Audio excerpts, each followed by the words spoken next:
Hello students, आज के इस वीडियो में आप सभी लोगों का स्वागत है। आज एसी के अंदर बहुत ही यूनिक फॉल्ट और बहुत ही जबरदस्त फॉल्ट मैं आपको दिखाने वाला हूं। चूंकि ये आपका एसी विंडोज एसी है और अक्सर करके विंडो एसी में और स्प्लिट एसी में ऐसी फॉल्ट आपकी आया करती हैं। अक्सर करके क्या होता है, आप देखेंगे स्प्लिट एसी के अंदर या विंडो एसी के अंदर की कूलिंग कॉइल के ऊपर बर्फ जम जाना, या फिर इस पूरे कूलिंग कॉइल पे, ठीक है, ये जो आपका इधर कॉपर की जो पाइप लगी हुई है, इस पाइपों पे आपका आइस आ जाना, ठीक है, या फिर कभी कभी कूलिंग कॉइल पे आइस आ जाना। अगर इस तरीके का कहीं भी फॉल्ट आता है तो बहुत ही यूनिक और बहुत ही जबरदस्त फॉल्ट होता है। उसको आप समझेंगे। ये फॉल्ट आपके जो होते हैं वो दो तरीके से आ सकते हैं, दो कारणों से ये फॉल्ट आपके आते हैं, ठीक है।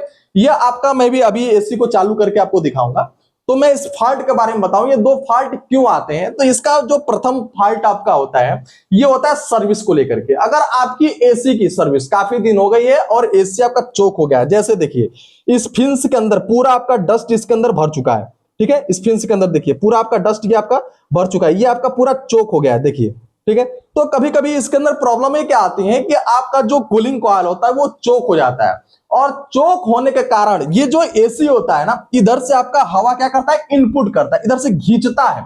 तो जो रूम का डस्ट वगैरह होता है इसके ऊपर चिपक जाता है, ठीक है। फिल्टर लगा होता है, फिल्टर को हम लोग बार बार साफ करते रहेंगे तो ये प्रॉब्लम बहुत कम होती है आने का चांस। लेकिन अगर काफी दिन तक फिल्टर साफ नहीं हुआ है तो उस समय पे ये प्रॉब्लम आती है।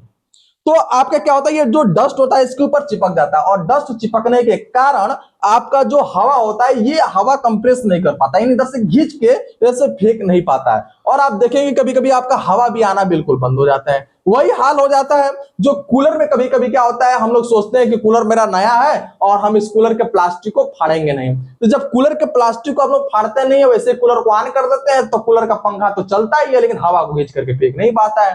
तो वही प्रॉब्लम इधर भी आ जाती है कि आपका ये पूरा चोक कर लिया है, इधर से हवा आपका खींच नहीं पाता है तो इधर से आपका हवा फेंक नहीं पाता है। तो ये सारी प्रॉब्लम देखने को इसके अंदर से जरूर मिलेंगी। तो जब ये चोक हो जाएगा, जब हवा खींचेगा ही नहीं, उस स्थिति में क्या होगा कि आपका जो कूलिंग कॉइल होगा इसके ऊपर जब कोई हवा टकराएगा नहीं तो ये हवा को ठंडा नहीं कर पाएगा, जिससे जो ये पाइप होगी वो पूरी चोकिंग में आने लगेगी। तो ये आपका पाइप जो होगा उसके ऊपर आइस आने लगेगा। अभी हम एसी को चालू करते हैं और इसके अंदर का फॉल्ट आपको मैं दिखाता हूं। चालू करिए। देखेंगे अभी ये एसी चालू हो गया है, अब इसका कंप्रेसर चालू नहीं हुआ है। जब इसका कंप्रेसर चालू होगा तो आप इसके कूलिंग कॉइल पे ध्यान से देखिएगा, इसके ऊपर आइस आने लगेगा। तो अगर इसके ऊपर आइस आता है तो इसको आप कैसे सही करेंगे, इसका प्रॉब्लम मैं आपको बताऊंगा, ठीक है। अभी हम इसका कंप्रेसर इंतजार करते हैं जब तक चालू होता है, और जब चालू हो जाएगा तो आपको सारी चीजें दिखाई देंगी।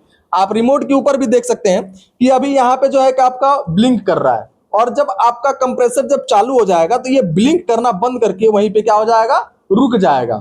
ये आपका रिमोट किट का जो डिस्प्ले है ये आपका ऐसे वर्क करता है। तो अब ये ब्लिंक कर रहा है, देखिए अभी कंप्रेसर चालू हो गया और ये आपका ब्लिंक करना बंद कर दिया। तो इस स्थिति में आप समझ पाए होंगे कंप्रेसर आपका स्टार्ट हो गया है, और यहां से आपका हवा भी ठंडा ठंडा आना चालू कर दिया है।